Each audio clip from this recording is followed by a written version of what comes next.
खुशामदीद नाजरीन, आज के इस एपिसोड में आज का ये एपिसोड है शादी मुबारक स्कीम के कुछ सवालात और जवाब पर।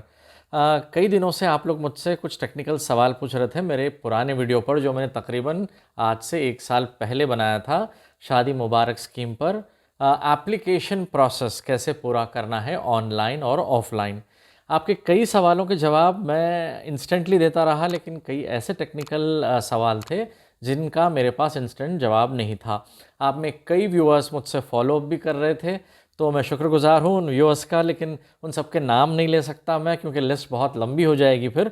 तो चलिए मैं सीधा आ जाता हूँ सवालों पर और फिर उनके जवाब पर। तो आपका पहला सवाल था कि क्या शादी मुबारक स्कीम में अप्लाई करने के लिए दुल्हा या दुल्हन के लिए कोई मिनिमम एजुकेशन क्वालिफ़िकेशन चाहिए। तो जी नहीं, इसके लिए कोई मिनिमम क्वालिफ़िकेशन की ज़रूरत नहीं है। दुल्हन या दुल्हा अगर आपने एसएससी पास किया है या इंटरमीडिएट या डिग्री या पोस्ट ग्रेजुएशन, तो फिर आप वो मेंशन कीजिए। अगर बाय चांस कोई क्वालिफ़िकेशन नहीं है तो भी आप इस स्कीम में अप्लाई करने के लिए एलिजिबल है। अगला सवाल है कि शादी मुबारक स्कीम का एप्लीकेशन स्टेटस कैसे जाने। देखिए, आपको ये स्टेटस जानने के लिए तेलंगाना ई पास के वेबसाइट पर जाना होगा। इस का लिंक भी मैं आपको इस वीडियो डिस्क्रिप्शन के नीचे दे दूंगा। और अगर आपको याद होगा तो कुछ ही दिन पहले मैंने इस पर एक 1 मिनट वीडियो शॉर्ट बनाया है।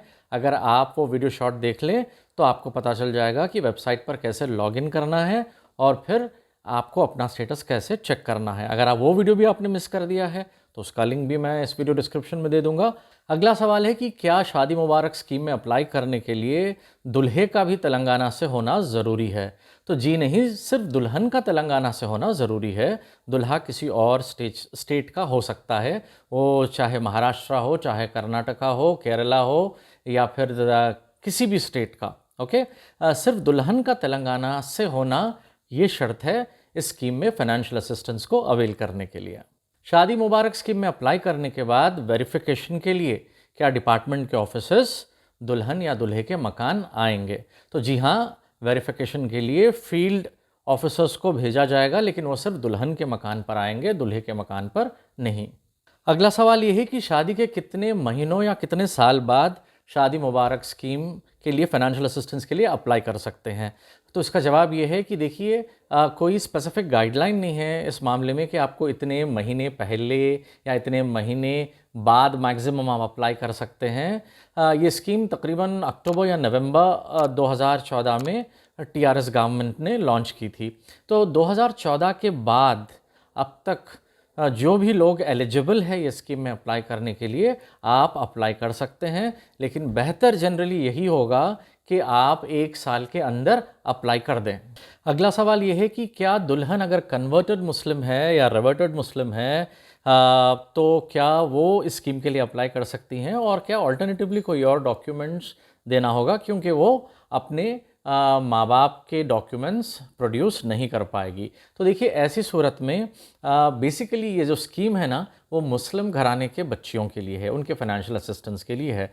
तो कन्वर्टेड मुस्लिम के केस में क्या होगा, मान लीजिए कि अब जैसे लड़की मुसलमान हो गई लेकिन माँ बाप हिंदू हैं, ओके, लेकिन फिर भी अगर ये स्कीम का फ़ायदा उठाना चाहती हैं, वो स्कीम के लिए एलिजिबल है, बिलो पॉवर्टी लाइन में है, तो ऐसी सूरत में ऑल्टरनेटिव तो कोई और नहीं है डॉक्यूमेंट्स का, लेकिन वो अपने खुद के जो डॉक्यूमेंट्स होंगे वो तो प्रोड्यूस करें, जैसे कि आधार कार्ड है या फिर एज प्रूफ की कोई डॉक्यूमेंट्स है या जो भी है, ये सब तो देना होगा। उसके साथ साथ वो अगर चाहे तो जो अपना कन्वर्जन सर्टिफिकेट होगा वो अटैच करके उसके साथ वो अप्लाई कर सकती हैं। लेकिन 100% ऑल्टरनेटिव जो ओरिजिनल डॉक्यूमेंट्स की लिस्ट है उसका कोई ऑल्टरनेटिव नहीं है।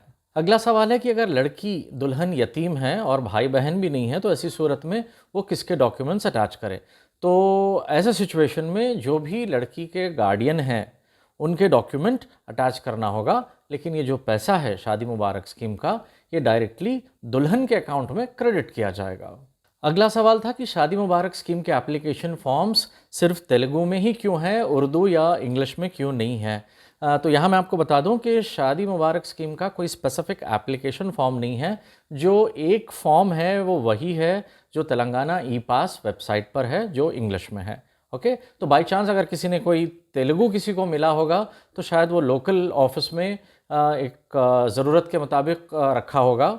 अदरवाइज़ जो गवर्नमेंट ऑफ तेलंगाना ने जो प्रोवाइड किया है वो कोई स्पेसिफिक फॉर्मेट, कोई स्पेसिफिक लैंग्वेज में नहीं, बल्कि इंग्लिश में तेलंगाना ई पास वेबसाइट पर है। तो चाहे आप ऑनलाइन प्रोसेस करें या ऑफलाइन प्रोसेस करें, आपको वही एक एप्लीकेशन फॉर्म इस्तेमाल करना होगा। अगला सवाल है कि क्या दुल्हन की अगर दूसरी शादी है तो वो शादी मुबारक स्कीम के लिए अप्लाई कर सकती हैं। तो यहाँ देखिए कि अगर दुल्हन ने पहली शादी में इस स्कीम से फाइनेंशियल असिस्टेंस नहीं लिया है, तो इस सूरत में वो अपनी दूसरी शादी में ये फाइनेंशियल स्कीम के ज़रिए असिस्टेंस ले सकती है, पैसा मिल जाएगा। लेकिन यहाँ एक टेक्निकल प्रॉब्लम ये हो सकती है कि अगर मान लीजिए कि दूल्हे की दूसरी शादी है और पहली शादी से वो पहली दुल्हन ने ये स्कीम अवेल की है, तो तब जाके आपको दूल्हे के आधार कार्ड एंट्री के टाइम पे प्रॉब्लम होगी, दिखाएगा कि Aadhaar card has already been used. तो ऐसी सूरत में आपको क्या करना है कि एक डिक्लेरेशन लेटर प्रोवाइड करना है दूल्हे की तरफ से कि ये उसकी दूसरी शादी है, ओके। और वो लेटर आपको फाइल के साथ जमा करके तहसीलदार या एमआरओ ऑफिस में हार्ड कॉपीज़ के साथ सबमिट करना है। आपकी ये प्रॉब्लम सॉल्व हो जाएगी। तो ये दुश्वारी आपको ऑनलाइन में आ सकती है कि Aadhaar card has been used या फिर Aadhaar card number has been used, लेकिन ऑफलाइन में जब आप ये डिक्लेरेशन देंगे, ये क्लैरिटी देंगे, तो आपकी फ़ाइल प्रोसेस हो जाएगी। अगला सवाल है कि क्या वो लड़कियां जो तेलंगाना से नहीं हैं, उनके माँ बाप तेलंगाना से नहीं हैं, लेकिन वो 10-15 साल या उससे ज़्यादा यहाँ पे तेलंगाना में रह रही हैं, क्या वो अप्लाई कर सकती हैं शादी मुबारक स्कीम के लिए? तो यहाँ देखिए, शादी मुबारक स्कीम सिर्फ तेलंगाना के लोगों के लिए है, लेकिन अगर आपकी पैदाइश यहाँ हुई है या फिर अगर पैदाइश नहीं हुई तो बाद में आपकी तालीम वगैरह यहाँ हुई है और आप डॉक्यूमेंट एविडेंस जो दे रहे हैं उसमें तेलंगाना का एड्रेस है, तेलंगाना के डिटेल्स हैं, तो फिर आप अप्लाई कर सकते हैं। लेकिन अगर आप हाल ही में कोई और स्टेट से आए हैं, यहाँ पर सेटल हुए और आपका ताल्लुक़ तेलंगाना से नहीं है, तो फिर आप इस स्कीम के लिए एलिजिबल नहीं हैं। अगला सवाल ये है कि क्या शादी मुबारक स्कीम में अप्लाई करने के लिए कोई स्टैंडर्ड डॉक्यूमेंट्स की लिस्ट नहीं है? कुछ लोगों ने रिपोर्ट किया है कि मुख्तलिफ मंडल्स में, मुख्तलिफ डिस्ट्रिक्ट्स में थोड़ी सी अलग रिक्वायरमेंट बताई जा रही है। तो यहाँ मैं आपको बता दूँ कि एक स्टैंडर्ड रिक्वायरमेंट ही है, ओके। लेकिन शायद प्रॉब्लम अगर कोई डॉक्यूमेंट्स के डिस्ट्रिक्ट्स में या कुछ और मंडल्स में कुछ पेश आ रहे थे, तो हो सकता है कि एमआरओ या तहसीलदार ने थोड़ा सा उसको मॉडिफाई किया या फिर कुछ और एडिशनल डॉक्यूमेंट्स मांगे, लेकिन लिस्ट तो वही है जो एक स्टैंडर्ड है। मैं एक बार दोहरा देता हूँ, लिस्ट में आपको कौन से डॉक्यूमेंट्स चाहिए होंगे, ये स्टैंडर्ड लिस्ट होगी, आप इसी के मुताबिक चलिए। तो लिस्ट ऑफ डॉक्यूमेंट्स है आधार कार्ड दुल्हन का और दूल्हे का, लेकिन याद रहे कि ये बग़ैर करेक्शन के होना चाहिए, यानी कि जो फर्स्ट आधार कार्ड आपने बनाया वही आधार कार्ड यहाँ पर लगाएं। बाद में अगर आपने कोई चेंज ऑफ एड्रेस या कुछ और मॉडिफाई किया हो तो फिर वो दूसरा आधार कार्ड ना लगाएं, बल्कि ओरिजिनल वन।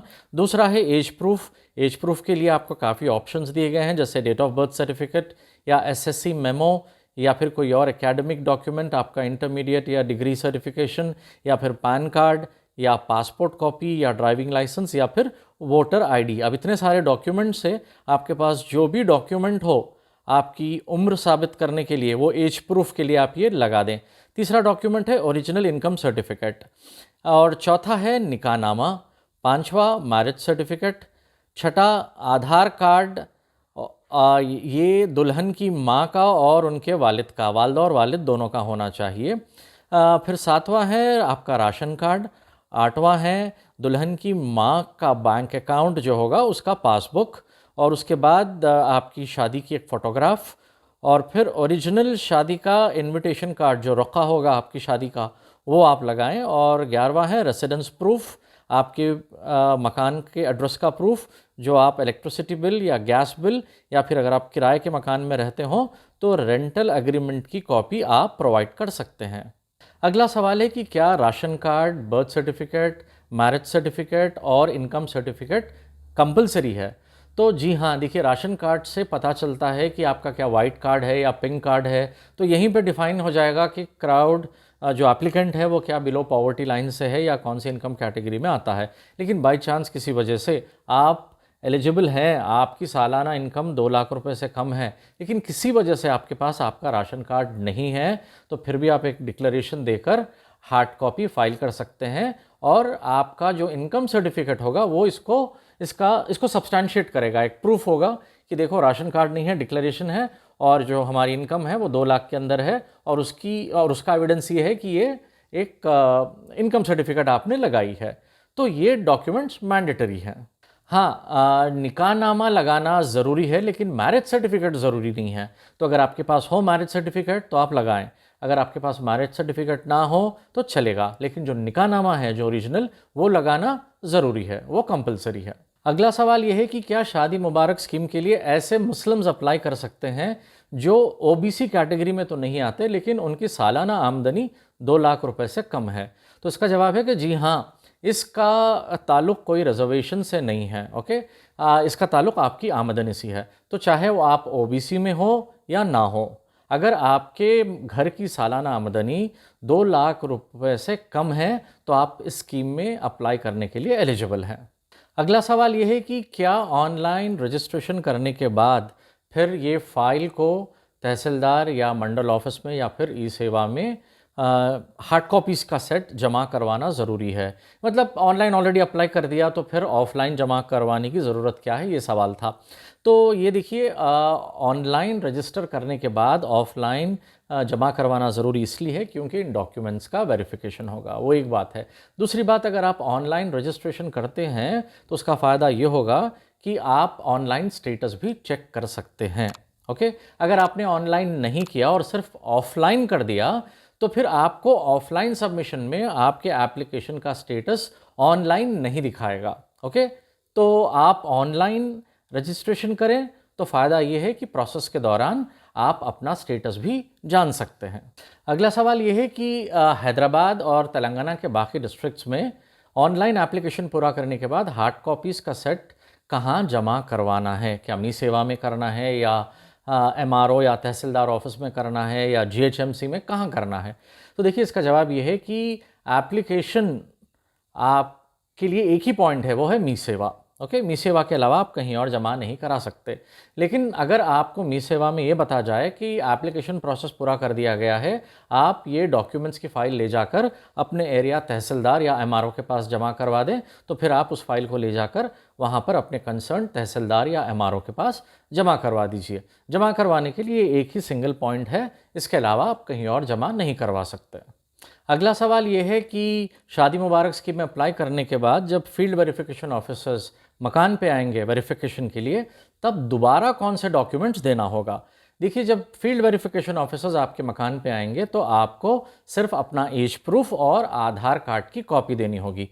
एज प्रूफ के लिए आपने जो भी डॉक्यूमेंट जमा करवाया हो, थोड़ी देर पहले मैंने आपको सारी लिस्ट बताई थी कि कौन से डॉक्यूमेंट्स लगेंगे जिसमें ऑप्शंस दिए थे। ओके, लेकिन जो डॉक्यूमेंट आपने ओरिजिनली फ़ाइल में जमा करवाया है वही डॉक्यूमेंट यहाँ पर दें। बेहतर यही होगा कि सारे सेट की एक कॉपी बनाकर आप अपने पास रख लें और जब फील्ड विजिट से कोई आएगा तब आप सारी की सारी फाइल दिखा सकते हैं। अगला सवाल ये है कि क्या ऑर्फन का जो ऑप्शन है, यानी कि अगर दुल्हन यतीम है तो ऑनलाइन एप्लीकेशन फिल करते वक्त या ऑफलाइन के वक्त जो ऑर्फन का ऑप्शन दिखाता है, तो देखिए, वालिद हो या वालदा, दोनों में से कोई एक गुजर गए हों या दोनों भी गुजर गए हों तो आप ऑर्फन का ऑप्शन चूज़ कर सकते हैं। लेकिन याद रहे कि जब पैसा क्रेडिट होना होगा इस स्कीम का, ओके, तो ये सिर्फ दुल्हन की माँ के अकाउंट में या दुल्हन के अकाउंट में होगा। दुल्हन के वालिद के अकाउंट में या भाई बहनों के अकाउंट में ये पैसा जमा नहीं होगा। अप्रूवल और आपके अकाउंट में पैसे जमा होने तक ये प्रोसेस क्या है, आखिर कितने ऑफिसर्स आपकी फ़ाइल जाती है? तो इसका जवाब ये है कि आपकी एप्लीकेशन की जो फ़ाइल है वो 6 ऑफिसर्स जाती है, और वो कौन से हैं ये जान लीजिए। आपका एप्लीकेशन पहले मी सेवा में आप अप्लाई करते हैं, ऑनलाइन हो या ऑफलाइन। ये यहाँ पर एंट्री होती है पहले आपके एप्लीकेशन की, फिर यहाँ से आपकी फ़ाइल जाएगी एमआरओ या तहसीलदार ऑफिस, जहाँ पर चेकिंग होगी, और फिर फील्ड वेरिफिकेशन ऑफिसर्स को दिया जाएगा कि वो आपके मकान को विजिट करके पर्सनली आपके डॉक्यूमेंट्स और फाइनेंशियल कंडीशंस को वेरीफाई करें। उसके बाद फिर ये एक रिपोर्ट बनाकर सबमिट करते हैं और फिर ये जाती है आपके एमएलए के पास अप्रूवल के लिए।